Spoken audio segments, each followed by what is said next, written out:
Bonjour SE, j'espère que vous allez bien. Nous avons déjà travaillé en classe un texte argumentatif sur le télétravail. Aujourd'hui, je vous propose un sujet de production écrite sur ce thème. Dans cette séquence, je vais vous présenter le travail préparatoire avant la rédaction de l'APE. Voici le sujet. Actuellement, le télétravail ou le travail à distance est très en vogue à travers le monde. Quelle forme de travail préférez-vous? Le télétravail ou le travail traditionnel effectué dans les locaux de l'entreprise? Quel que soit votre avis, rédigez-le dans un texte argumenté en illustrant vos arguments par des exemples d'après vos lectures et vos observations. Dans ce tableau, je vous rappelle les consignes de travail selon le plan démonstratif. Nous avons donc le choix entre télétravail et travail traditionnel. Nous allons choisir le télétravail et classer les arguments pour et contre. Commençons par les arguments favorables par rapport aux télétravailleurs. 1. Réduction du temps et des frais de transport. Inutile de se presser pour rejoindre le bureau car tout se fait à domicile. Cette absence de trajet permet de gagner du temps et d'économiser de l'argent. 2. Horaire de travail plus souple. Le télétravailleur organise sa journée comme bon lui semble. Il peut gérer son quotidien comme il lui plaît. 3. Meilleure qualité de vie. Le stress engendré par les déplacements diminue. Alors, le télétravailleur est moins fatigué. Il dort mieux. Il est plus à l'aise. 4. Satisfaction professionnelle accrue. Le télétravailleur a le temps de s'organiser, de se concentrer, d'aller au fond des choses, de ne pas être tout le temps interrompu dans sa tâche. Il a donc le plaisir de faire du bon boulot. 5. Conciliation entre vie professionnelle et vie familiale. Grâce à la flexibilité, il peut consacrer plus de temps à sa famille et à ses passions et jongler plus facilement avec les contraintes. 6. Possibilité de travailler en cas d'handicap ou de maladie. Le télétravail permet aux personnes exclues du monde du travail de s'y intégrer. Par exemple, les handicapés ou les personnes qui souffrent de maladies temporaires ou qui sont dans des situations de convalescence.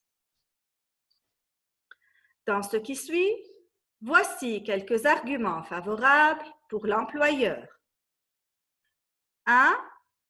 Réduction des dépenses liées à l'espace de travail, les frais de loyer, d'électricité, de chauffage et de matériel, etc.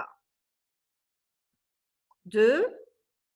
Augmentation de la motivation et de la compétitivité avec des salariés plus autonomes, plus responsables, des performances supérieures. 3. Gain de productivité, un investissement décuplé. 4. Diminution du taux d'absentéisme et de retard. C'est une alternative idéale en cas de grève, de neige, etc. 5. Amélioration du recrutement et du maintien en poste des employés. Si l'employeur est dans l'incapacité d'ouvrir ses bureaux, grâce au télétravail, il évite de mettre au chômage ses équipes qui pourront continuer à remplir leurs tâches chez eux. Le télétravail présente aussi des inconvénients pour le télétravailleur. En voici quelques-uns. 1. Risque d'isolement ou manque d'intégration. C'est l'un des inconvénients qui freine beaucoup de personnes. Il y a beaucoup de gens qui ont besoin de voir des collègues et d'avoir des contacts sociaux de façon régulière. 2. Séparation avec le collectif de travail ou manque d'appartenance. Le télétravailleur n'est pas au courant des évolutions prévues ou des changements au sein de l'entreprise. Alors, il se sent exclu, mis à l'écart. 3. Risque de travailler un nombre d'heures excessif. Augmentation de charge de travail. Quand on est tout le temps connecté, on est tenté de travailler sans interruption. 4. Retombées négatives sur la santé. Être en permanence sur son ordinateur ou sur les réseaux sociaux crée une addiction. La santé peut s'altérer. 5. Distractions provenant de la famille, bruit, cris, dérangements, etc. 6. Crainte de ne pas être suffisamment encadré ou d'être oublié.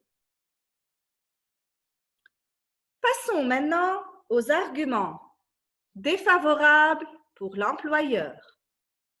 1. Problème de coordination et de communication avec l'employé. Rien ne vaut une réunion face à face. La communication via téléphone n'est pas le meilleur suivi. 2. Supervision délicate des employés. Il est très difficile de contrôler ou de surveiller de loin la régularité et la qualité de travail du salarié. 3. Problèmes associés à la sécurité de l'information. 4. Risques juridiques liés aux accidents de travail, à la durée de travail du salarié et son temps de repos. 5. Retard possible dans le service de la clientèle. Donc, le travail a ses adeptes et ses anti. À vous de voir quel mode de travail vous convient. En conclusion, vu la situation mondiale actuelle et dans le but de limiter la propagation du coronavirus, plusieurs entreprises ont demandé à leurs salariés de se mettre au télétravail. Quelle que soit votre opinion, à vous maintenant de développer le sujet selon le plan démonstratif en vous inspirant des arguments que je vous ai proposés. Consultez aussi cet article publié le 4/3/2020 sur franceculture.fr. Il vous sera d'une grande utilité. Merci de votre attention. Courage. À bientôt.